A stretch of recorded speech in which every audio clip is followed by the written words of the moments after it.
જગદીશભાઈ મહેતા ઉપર ધડાધડ એફઆઈઆર ઉપર એફઆઈઆર ઉપર એફઆઈઆર ચાલુ થઈ ગઈ. એક બાજુ પટ્ટા વાળી હાલે છે, પટ્ટા ઉતારી લેવાની વાત છે, એક બાજુ પટ્ટા મારવાની વાત છે. આ બધાની વચ્ચે મારે તમને બે શબ્દો કહેવા છે, પણ એ પહેલા હું મારી તબિયતના સમાચાર આપી દઉં. ધીમે ધીમે સારું થતું આવે છે, ઘણું સારું થઈ ગયું છે. હમણાં સુધી હું બિલકુલ મેડિકલ રેસ્ટ ઉપર એટલે કે આરામ ઉપર હતો, એટલે લગભગ ઘણી બધી ઘટનાઓમાં હું કંઈ બોલ્યો નથી કે મેં કંઈ લખ્યું નથી. શરૂઆત કરવી છે જગદીશભાઈ મહેતાના ઉપર થયેલી એફઆઈઆરના વિષયથી. દોસ્તો, ગુજરાતમાં હમણાં જે બે ઘટનાઓ બની, એ બંને ઘટનાઓને એકબીજા સાથે લેવા દેવા છે. જનતાએ બહુ ગંભીરતાથી જાણવું ખૂબ જરૂરી છે. એક ઘટના કે જગદીશભાઈ ઉપર ફટાફટ એફઆઈઆરો થઈ ગઈ.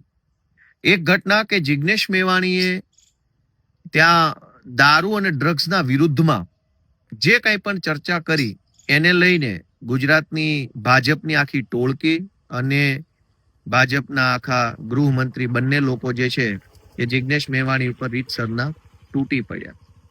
આ બંને ઘટનાને એકબીજા સાથે એવી રીતે લેવા દેવા છે કે ગુજરાતમાં છેલ્લા 30 વર્ષથી ભાજપની સરકાર એ પોલીસના ડરની પાછળથી ચાલે છે.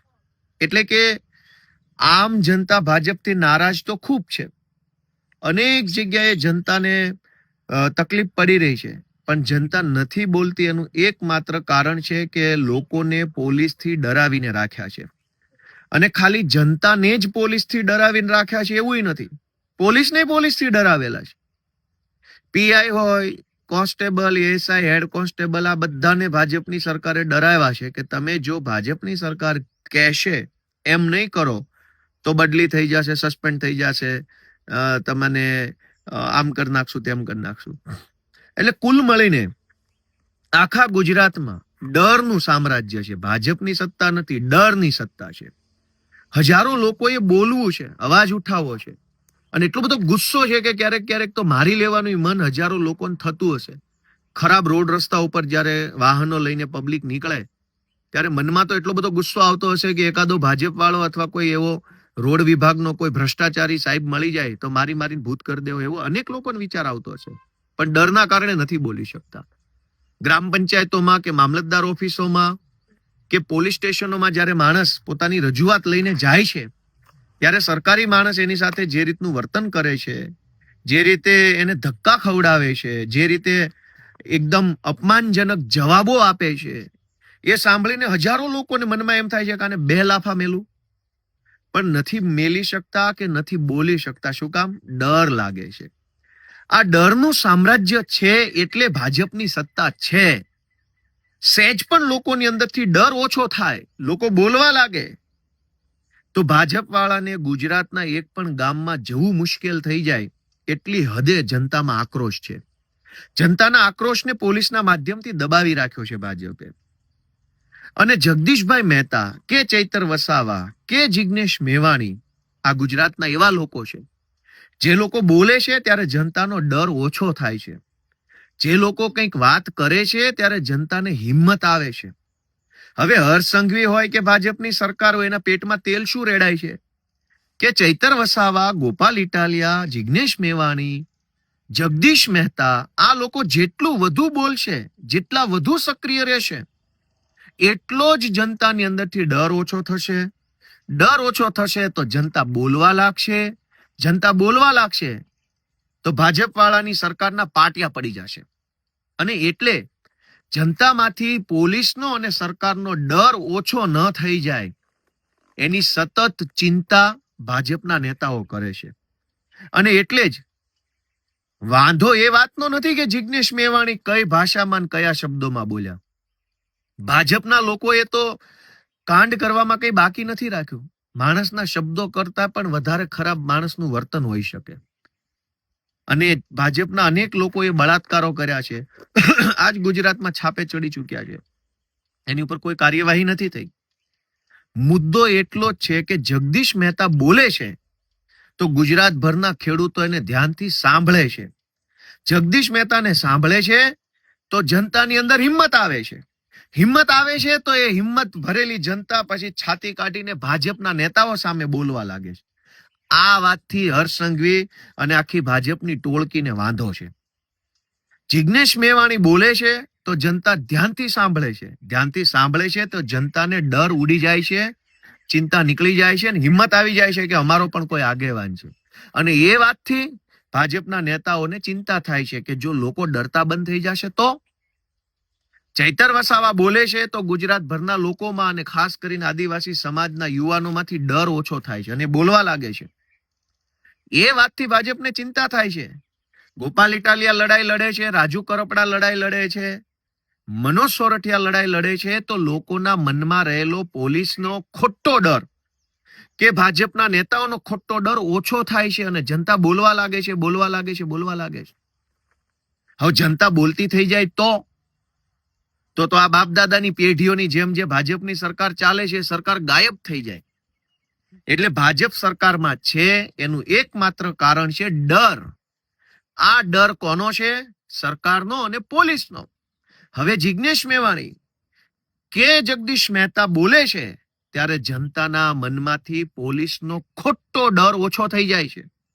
ડર ઓછો થઈ જાય તો માણસ ગમે ત્યાં બોલવા લાગે. મામલતદાર ઓફિસમાં જઈને કેમેરો કાઢશે, રોડ બનતો હોય, ભ્રષ્ટાચાર થતો હશે તો મોબાઈલ કાઢીને રેકોર્ડિંગ કરશે, ભાજપની સભામાં ઉભો થઈને 2 પ્રશ્ન પૂછી લેશે. જો હજારો જનતા આવું કરવા લાગે તો ભાજપના લોકો ક્યાંય મોઢું બતાવી શકે એમ નથી. એટલે જગદીશ મહેતા ઉપર FIR, ચૈતર વસાવા ઉપર FIR, ભવિષ્યમાં મારા ઉપર પણ FIR કે જિગ્નેશ મેવાણીને ટાર્ગેટ કરવા પાછળનું એકમાત્ર કારણ છે કે ભાજપની સરકાર જનતાના મનમાંથી ડર ઓછો થઈ જાય એ બાબત ઈચ્છતી નથી. પણ મારી બધા જ ગુજરાતના લોકોને 2 હાથ જોડીને વિનંતી છે, બોલાય એટલું બોલો, જેટલું બોલાય એટલું બોલો. સંવિધાનની મર્યાદામાં રહીને જે બોલાય તે બોલો. અપશબ્દની વ્યાખ્યામાં ન આવતું હોય, ગાળની વ્યાખ્યામાં ન આવતું હોય, એ બધું જ બોલો. કેમ નહીં બોલવાનું? ભાજપના લોકોએ તો કરોડો રૂપિયાનું બૂચ માર્યું છે, ભ્રષ્ટાચાર કર્યા છે, ગૌચરો દબાઈ દીધા, ડ્રગ્સ વેચે છે, દારૂ વેચે છે. એના કરતા તો શબ્દો વધારે સારા છે. ગુજરાતભરની જનતાને હું તો વિનંતી કરું છું, કેટલું ડરશો અને શું કામ ડરશો? ડરીને શું મળવાનું છે? બહુ ડરવાથી શું મળશે? ડરનો જાજુ ડરો તો જાજો ડર મળે. એક વખત કાળજી મજબૂત કરીને બોલો, જા થાઈ કરી લેજે, નથી ડરતો તારાથી, તો શું કરી લેશે સરકાર? હજારો કરોડો લોકો તો કશું જ ખોટું કામ જીવનમાં કરતા નથી. કરોડો લોકો મજૂરી કરે છે, શ્રમ કરે છે, આ જાત મહેનતથી જિંદગી જીવે છે. તો પછી ભાજપથી કે ખોટી રીતે પોલીસથી ડરવાની ક્યાં જરૂર છે? છતાંય લોકોને ડરાવવામાં આવે છે કે તમે બોલશો તો આમ થઈ જશે. હું હજારો યુવાનોને વિનંતી કરું છું, ડર છોડી દો, બોલવા લાગો. સરદાર પટેલ, પૂજ્ય ગાંધી બાપુ, ભગતસિંહ, આ બધા મહાપુરુષો જયારે આપણા દેશમાં હતા ત્યારે એમણે પણ આ જ કામ કરેલું. લોકોના મનમાંથી અંગ્રેજોનો ડર કાઢવાનું કામ કરેલું. કેમ કે અંગ્રેજો કરતા ભારત દેશના લોકોની સંખ્યા વધુ હતી. અંગ્રેજો તો કઈ 2-5 હજાર અંગ્રેજો નતા આખા ભારત દેશમાં. ભારત દેશની વસ્તી તો એ જમાનામાં 10-12 કરોડ લોકોની હતી.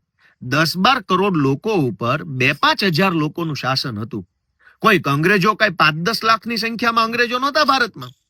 બહુ જૂજ સંખ્યામાં અંગ્રેજો હતા. પણ અંગ્રેજોએ ડર એવો ફેલાવ્યો હતો કે તમે કંઈક કરશો તો અંગ્રેજ આમ કરી નાખશે, તમે કંઈક કરશો તો અંગ્રેજ આમ કરી નાખશે. આજ ગુજરાતની આમ જનતાની જનસંખ્યા 7 કરોડ છે અને અંગ્રેજોના સીધી લીટીના વારસદાર જેવા ભાજપના નેતાઓની સંખ્યા હશે 5,000. 5,000 નેતાઓથી 7 કરોડ લોકો ડરીને બેઠા છે. તો હું તમારો આત્મા જગાડવા આવ્યો છું, તમને વિનંતી કરવા આવ્યો છું કે લલકાર ફેંકો, થાઈ કરી લેજે. શું કરી લઈશ તું મારું? ડર છોડો, કાઢો મોબાઈલ ને ઉતારો વિડીયો. જ્યાં જાઓ, જ્યાં ખોટું થાય ત્યાં વિડીયો ઉતારો. કેટલા લોકોને પકડશે, કેટલાને જેલમાં નાખશે, કેટલાને ફાંસીએ ચડાવશે? કોઈ આપણે કઈ ખોટું કામ નથી કરતા. જગદીશ મહેતા ઉપર ધડાધડ FIR થવા લાગી. જિગ્નેશ મેવાણીએ કીધું કે ભ્રષ્ટાચાર કરનારાઓના પટ્ટા ઉતરી જશે, તો હર્ષ સંઘવીના પેટમાં તેલ રેડાયું.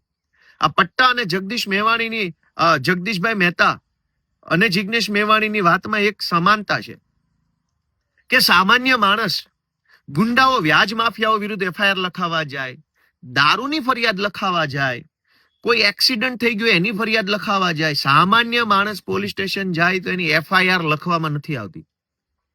જગદીશ મહેતા સામે 15 વર્ષ જૂની ઘટનાની અંદર ધડાધડ એફઆઈઆર લખાઈ ગઈ, 1 લખાઈ ગઈ, 2 લખાઈ ગઈ, 3 લખાઈ ગઈ. અમેરિકાની પોલીસ કરતા પણ ઝડપથી આપણી પોલીસે કામ કરી બતાવ્યું. તો સત્તાની આ હદે ચાપલુસી કરનાર વ્યક્તિના પટ્ટા તો ઉતરવા જ જોઈએ. એમાં શું વાંધો છે? સામાન્ય માણસ વ્યાજ માફિયા વિરુદ્ધ કે ગામના માથાભારે માણસ વિરુદ્ધ કે ખનીજ માફિયા વિરુદ્ધ એફઆઈઆર નથી કરાવી શકતો. પોલીસ ઉલટાની સામી ફરિયાદો કરે છે. એક ગરીબ માણસની સાચી ફરિયાદ નથી લખાતી, પણ એક સાચા માણસ ઉપર ખોટી ફરિયાદ લખી લેનાર ભ્રષ્ટ અને દલાલ અધિકારીના પટ્ટા કેમ ન ઉતરવા જોઈએ? અને જિગ્નેશ મેવાણી એ તો કહે છે કે આવા જે ચાપલુસો છે, કેમ કે પટ્ટો, ઘણા મિત્રોએ એવું કીધું કે આ પટ્ટો મહેનતથી મળ્યો છે.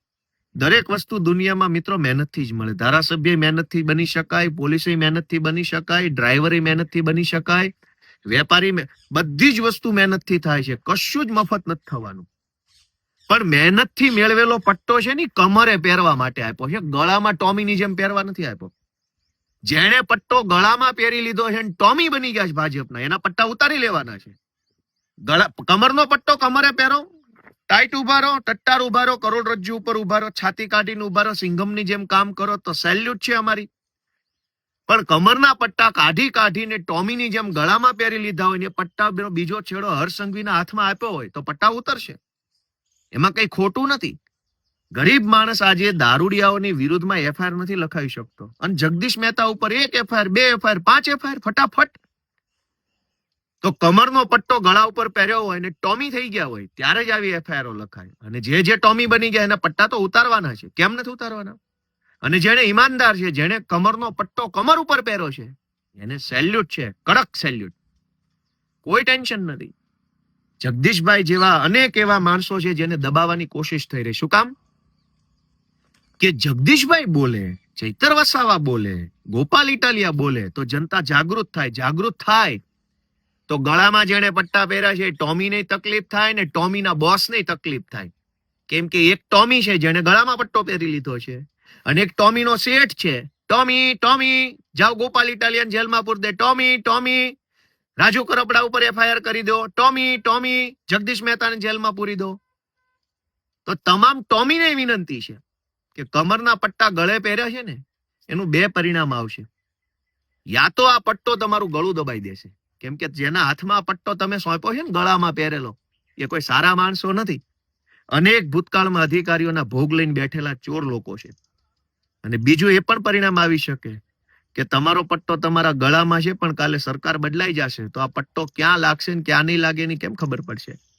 એટલે જે ચોર છે, જે ભ્રષ્ટ છે, જે ગુજરાતને લૂંટે છે, જેને કમરમાં પહેરવાના પટ્ટા ગળામાં પહેર્યા છે, ટોમી થઈ ગયા છે, એના પટ્ટા ઉતારવાના જ છે.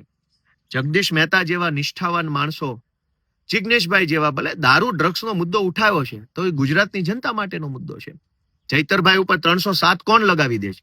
કમરે પટ્ટે પહેરેલો માણસ કે ગળે પટ્ટે પહેરેલો માણસ?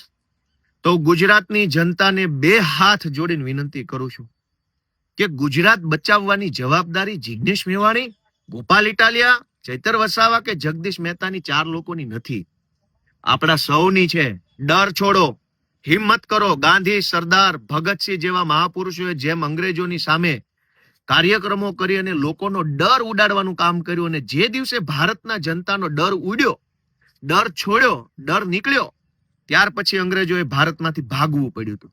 પહેલા તો મુઠ્ઠીભર અંગ્રેજોથી આખો દેશ ડરી ગયો હતો. આજ ગુજરાતની એ પરિસ્થિતિ છે. એ પરિસ્થિતિમાં કાળા અંગ્રેજોના ડરમાંથી મુક્ત કરાવવાનું બીડું 4-5 જુવાનિયાએ ઉપાડ્યું છે. અમને કાલ મને પકડીને જેલમાં પૂરી દેશે, કઈ વાંધો નહીં. હું તમને વિનંતી કરું છું ભાઈઓ કે ડર છોડો. શું કામ ડરો છો? મળી શું ગયું? 30 વર્ષથી જનતા ડરમાં જીવે છે. રોડ જોવો ગુજરાતના. 30 વર્ષથી એક સારો રોડ જે સરકાર નથી બનાવી શકી, એ સરકાર એમ ઈચ્છે છે કે રોડ ભલે ખરાબ હોય પણ બોલતા નહીં, બોલશો તો એફઆઈઆર થઈ જશે. શાળામાં ભલે શિક્ષક ન હોય પણ બોલતા નહીં, બોલશો તો એફઆઈઆર થઈ જશે. દવાખાનામાં ડોક્ટર નથી, બોલતા નહીં, બોલશો તો એફઆઈઆર થઈ જશે.